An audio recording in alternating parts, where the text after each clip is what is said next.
Jay Leno has been the man at the Tonight Show since '92. Tonight is his very last night. And joining us right now, Ben Walsh, also known as Benny the Joke Man, BennyTheJokeMan.com.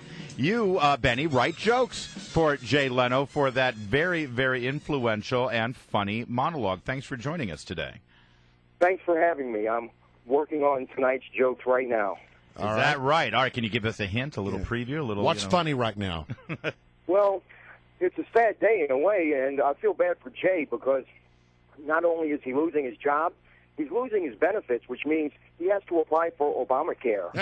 There we go. There you go. All right, well, actually, that's a good question about tonight. Is he good? I mean, listen, he has made a name for himself really going after the president, any president. In fact, Bill Clinton, I think, was his richest target. But the president and Congress and government, is tonight going to be the monologue sort of retrospective about his career, or is he going to stay with his formula and still go after current events? I'll know when I see it. He's tight-lipped about that.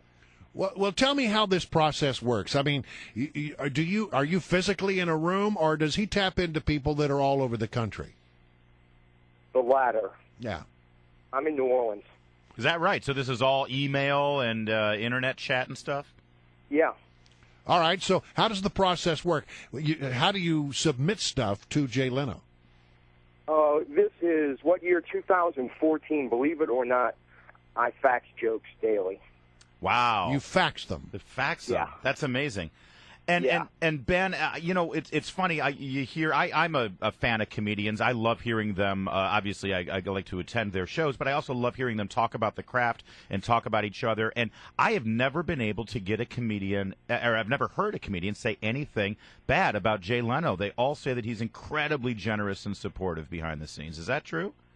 It is true. He treats every fan, every autograph seeker, not just as a quick meet and greet, get out of here, but he's warm and thoughtful, and I think that's part of his great appeal because a lot of America thinks of Jay. Jay's one of us.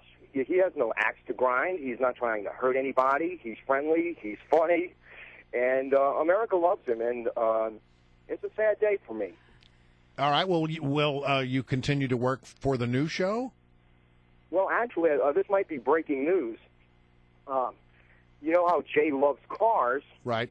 Well, he's parlayed that love of cars into a new dream job, and beginning Monday, I'll be going with him. We're working at the Burbank Jiffy Lube. Hey, you man, just pull it up right over here. We'll change the oil for you. Hey, that's good.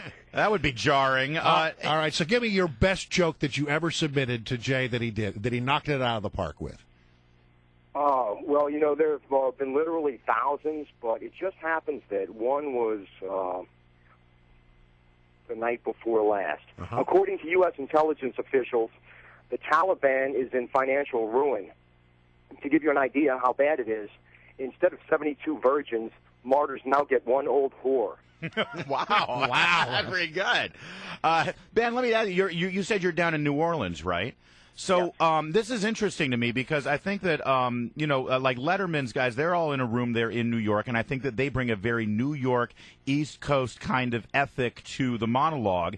Johnny's people were all in L.A., and it felt very L.A. Do you think that because Jay has you in the South and maybe some other people in the Midwest, that's why it appeals to such a broad swath of Americans, because there's a perspective there that isn't necessarily L.A. or New York? You're a little bit more flyover, if you get my drift. I do get that. It's a good observation. I hadn't thought about that. I tend, wherever I am, I tend to give Jay what he wants. And I think people from across the country can do that. But he does have that broad appeal, and, it is different out there on the left coast. Yeah. And, very left. Well, yeah. you say you want to give Jay what he wants. How do you get that sense? I mean, how do you get feedback from Jay when you're doing it all by fax? How do you know what it is that he's looking for? Because I study his monologues, and I have over the years, and I watch, and I know what topics interest him, and I know what targets he chooses, and I try to think like he thinks. And, with experience, the best test is I submit a lot of jokes, and when Jay takes one, it teaches me another lesson about what he likes and what he's looking for. Right, sure. Ben Walsh is our guest. He's also known as Benny the Joke Man. You can find his stuff at bennythejokeman.com. He's been a joke writer for The Tonight Show with Jay Leno since '99. And Benny, I got to ask you, you keep saying how everybody loves him. He's got this wide appeal. He's been on top for quite some time now in the late night wars. He's had his best ratings this week. Why on earth are they getting rid of him? Well, NBC has a motto: if it ain't broke, break it. Well, I don't want to get you in trouble, but do you think that Jimmy Fallon is gonna break it? Do you think that this could be a real problem for The Tonight Show? Well, it won't be easy for Jimmy to fill Jay's chin strap, but I think if anyone can fill Jay's shoes, it would be Jimmy. What's going to be different about Jay? Because clearly the Conan O'Brien thing did not work at all. I happen to like Conan O'Brien, but it didn't work with the audience. It fell very flat. Why is Jimmy going to be better than Conan? Jimmy, I think, is just naturally funnier than Conan. I'm not a good person to criticize Conan because I find him more annoying than funny.